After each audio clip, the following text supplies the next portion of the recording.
begin. All right, so we have any volunteers? If not, we're going to ask our good brother Zakar. The question is, when did the, again, listen to the question real closely.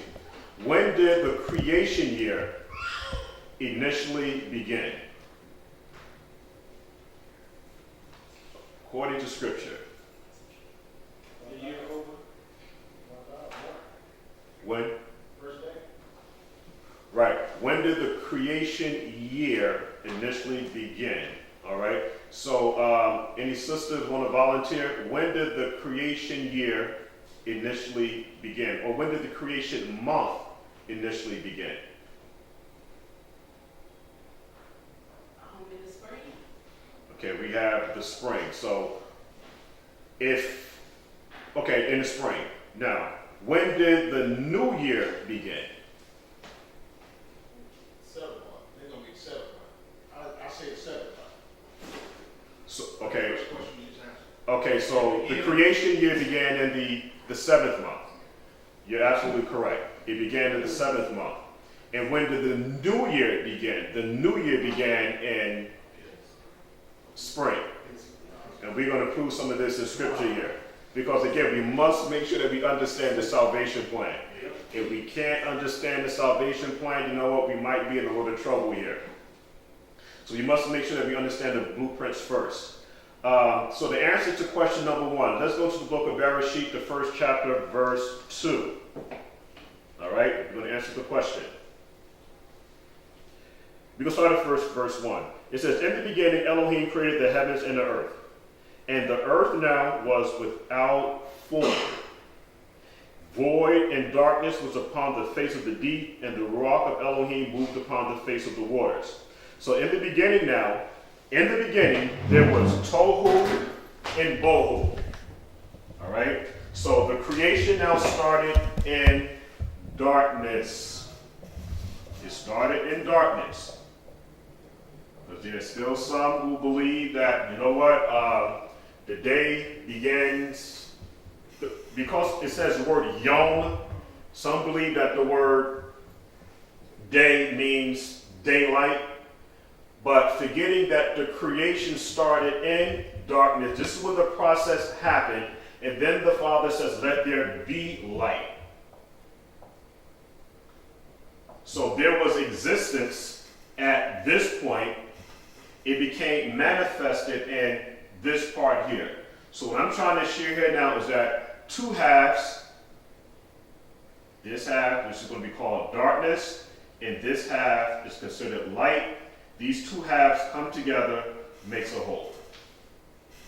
Now, Bereshit 1 and 11. Bereshit 1 and 11. The festivals are going to be very, very important. Watch how this goes. It is so easy. I know Moret, Emmanuel, and I went over this a couple of years ago, and I was bringing this to his attention.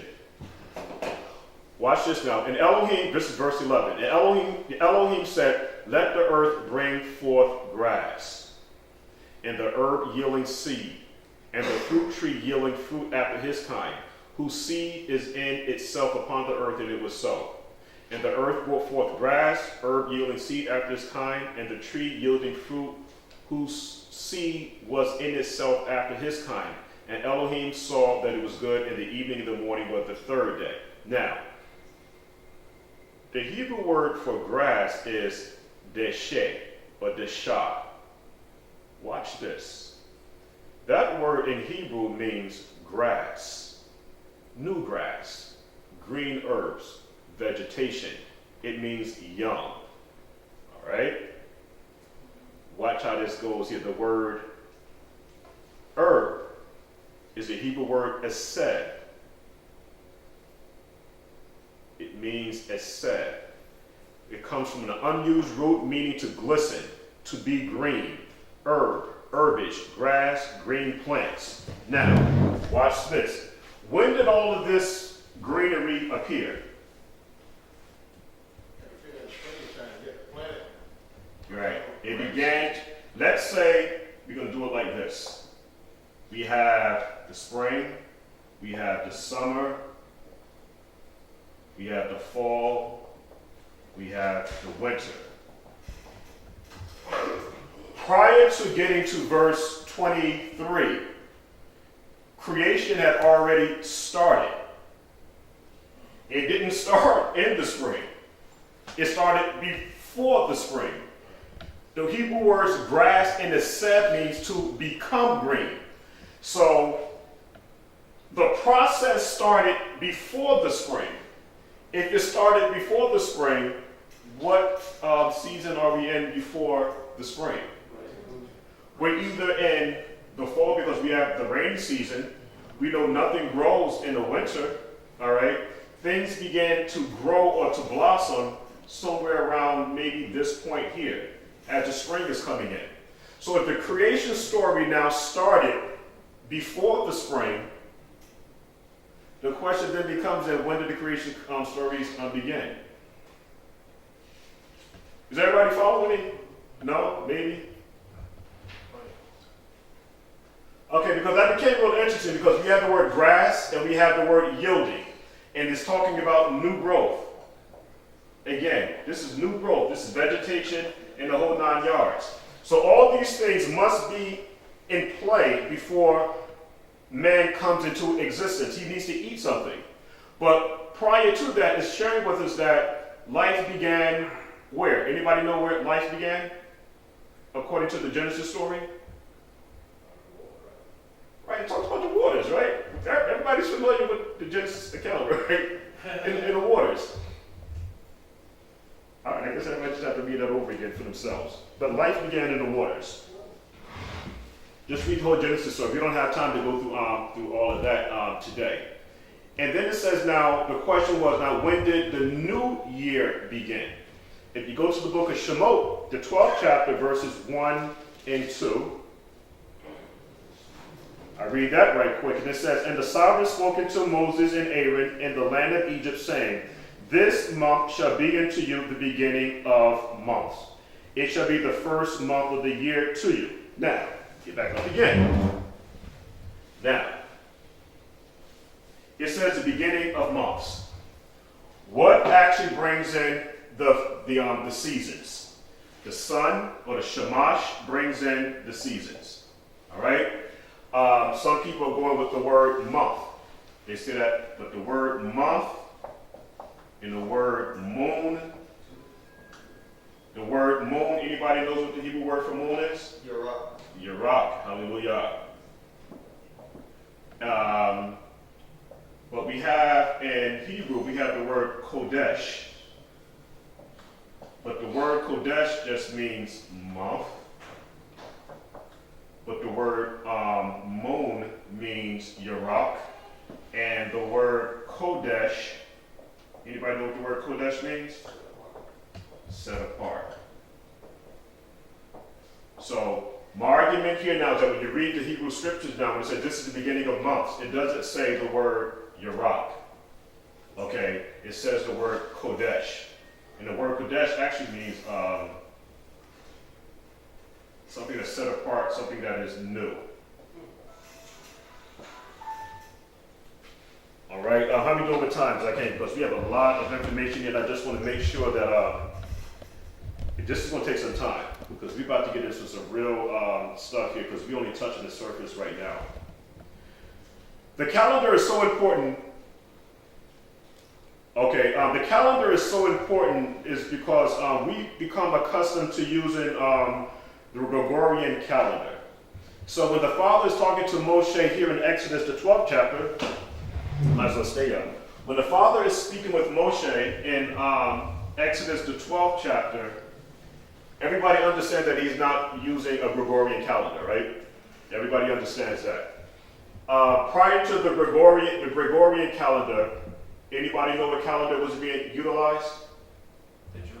The Julian calendar. Now, did a little research. The Gregorian calendar came pretty much in usage around 1853, 1852. This is now 2018, right? 8 from 3, we have what? 5. Make this 11. 5 from 11, we have what? 6. And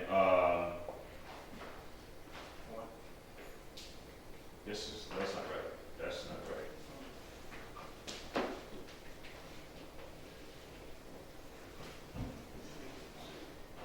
One. You see something? 8, 11, 8, 9, 10. Right. So the Julian calendar, the Gregorian calendar is only 165 years old. And we know that the Father could not have been using that calendar. That matters correct, right? Okay, hallelujah. So we know that the Father could not have been using. Oh, you know what? You know what? It's 15. Yeah. Excuse me. Yeah, that's right. It's 15. It's 1582. Okay. So now we rocking and rolling. So this is now 6. 8 from 11 we have. And 9 from 5 we have. So the Gregorian calendar is actually 436 years old. And we know that the Father was not using that calendar. What about the 2 and the 1? That's what I was looking at also.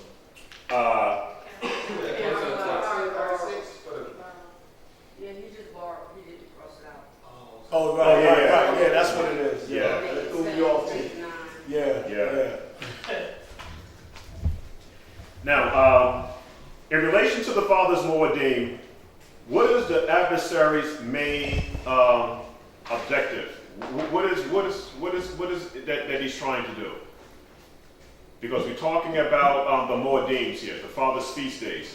So what is the adversary's, what is his objective? What is it that he's trying to do? I'll say confusion or disunity. Right. Absolutely. That's what he's trying to do. But what the adversary is trying to do is to change times. exactly. There you go. That's what I'm looking for. If you go to the book of Daniel, the 9th chapter, the 7th chapter, verse 25. If you can read that for me, Abad, please. I'm using my phone. Oh, using the phone. Okay. Is it Daniel what number? Moray, if you can go to the book of Daniel, the 7th chapter, verse 25. Let me just get it to, hold on 1 second here.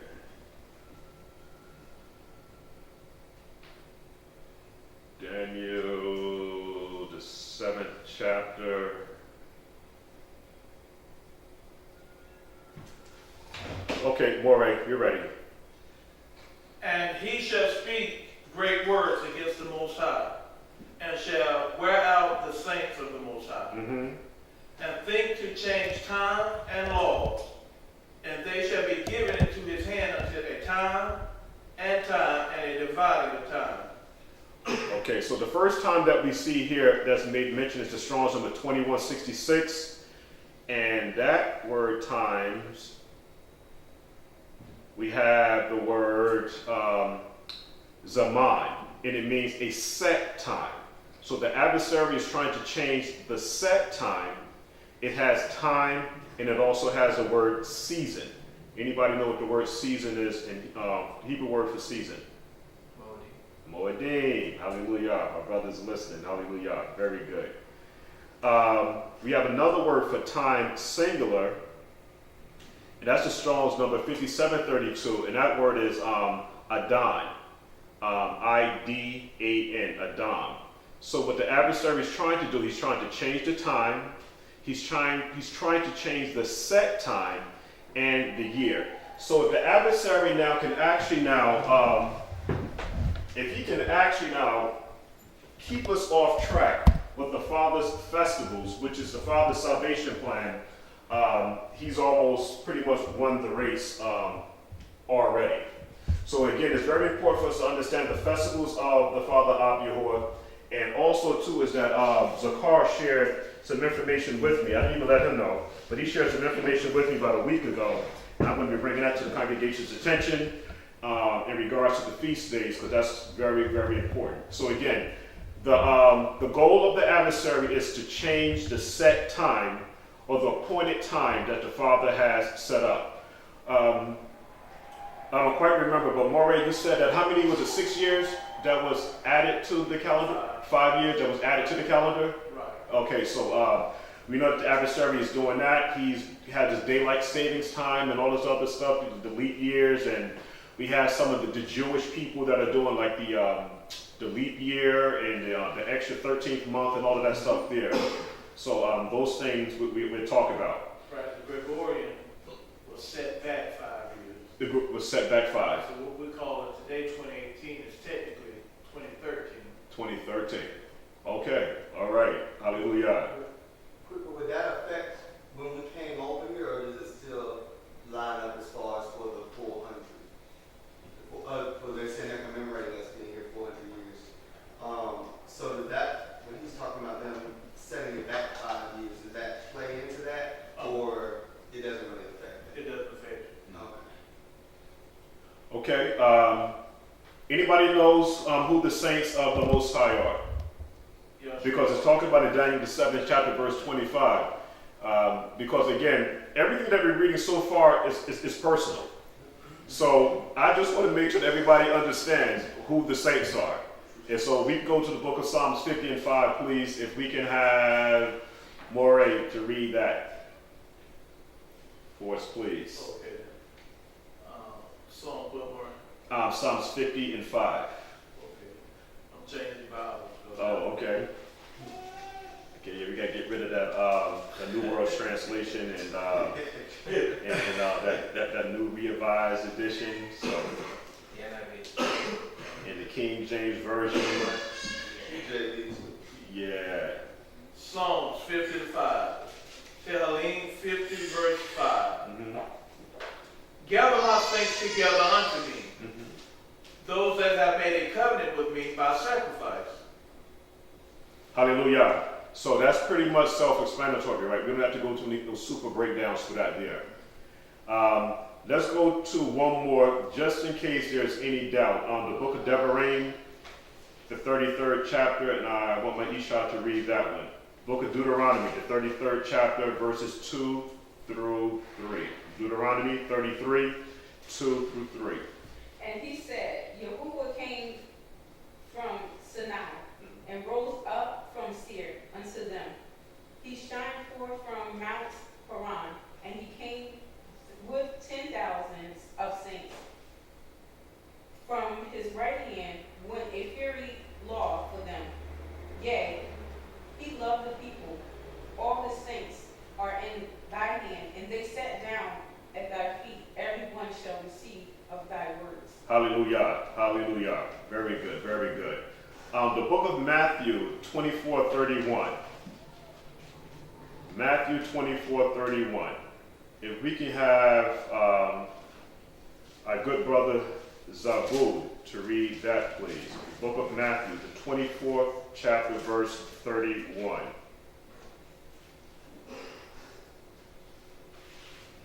And he shall send his angels with a great sound of a trumpet, and they shall gather together his elect from the four winds, from the end of heaven to the other. Right. From one of them. Right. So a great sound. That Hebrew word for sound is the kuf, the u, and the lamed, and it means sound. But this is not an ordinary sound. It made mention of a great sound, and it was made with a trumpet. Not Donald Trump, but a trumpet. Anybody know when this festival, or what time of the year this is? 7th month. Right. But there's a lot of things that's going on in the 7th month, because we're going to share, okay, when this is. So what is the sound of this great trump? Yom Teruah. Hallelujah. Yom Teruah. We're going to prove that. The word, okay, we go back into that. Let's go to 1 Thessalonians Mike, you can get that 1 Thessalonians, the 4th chapter, verses 16 to 17. We'll speed it here a little bit. I'm going to finish this. It's going to take a few more minutes. 1 Thessalonians, the 4th chapter, verses 16 to 17.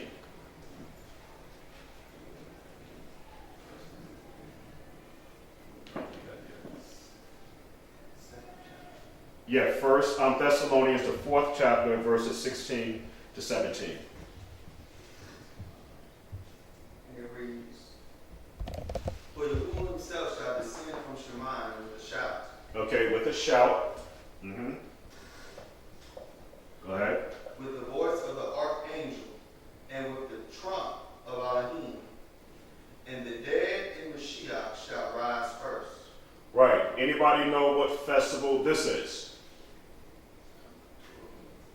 Sounds like Teruah, a great Yeah, time. back to Teruah again. All right. Aki, stay there. 2 Thessalonians 2 and 1.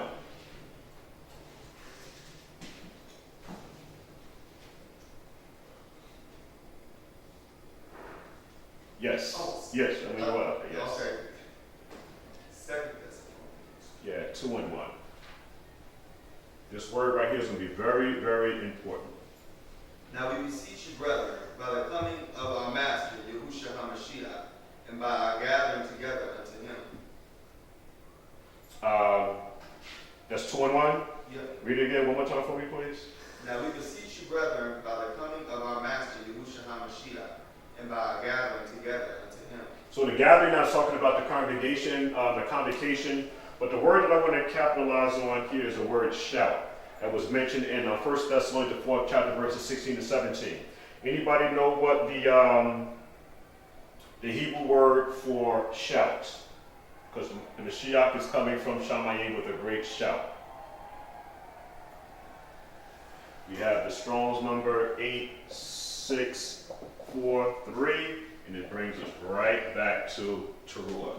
Khan, shout. Yeah, Teruah. So that's going to be very important, Mr. Cut, that we understand the importance of Yom Teruah, understanding that with the sin that happened with the golden calf, we have, well, that's another lesson, so we'll stick here. Now, this is the last one, the book of Bereshit, the 3rd chapter, verse 8. And I'm going to need for my super scholars to really, really put their thinking caps on here. Moray and I, we've already talked about it, so we don't want him getting involved in this right here. All right? Now, in the book of Genesis, the 3rd chapter, verse 8, it says, and they heard, which is Adam and his Isha, watch this now, and they heard the voice of the sovereign walking in the garden in the cool of the day, and Adam and his Isha, his wife, hid themselves from the presence of the father Yahuah amongst the trees of the garden. Let me paint the picture for you. Watch this. You tell me what are you able to get out of this. Adam had a relationship with the Father from the very beginning. He was told to guard, to protect the Garden of Eden, right? So let's look at it like this. He's in an enclosed garden, all right? Now, inside of this garden, Adam was to shamar, to keep it, to protect it. So we have Adam, XY. The Father, through a process of time, gave him an Isha, double X. That's her. At this point here, we have Adam and his Isha. This is like the beginning stages of the nation of Yashra'al. Okay, they knew nothing about the nation of Yashra'al. They knew nothing about this. But this is our first marriage. Okay, this is our first marriage here. Let me know if I need to stop, because I just need, this is the last one here. Okay, so they're living in this enclosed garden. They're tabernacling with the Father. They understand the laws, statutes, and commandments. Adam's responsibility now was to protect the garden and also his Isha. Something happened. The adversary Okay, we're going to call him Nakash. Nakash, all right, he beguiled the woman. All right. After that took place, she then introduced this information to Adam, and so now we have a transgression, a sin that's happening inside of the garden. Now, the father comes, and before the father makes a grand appearance, he's always followed by something.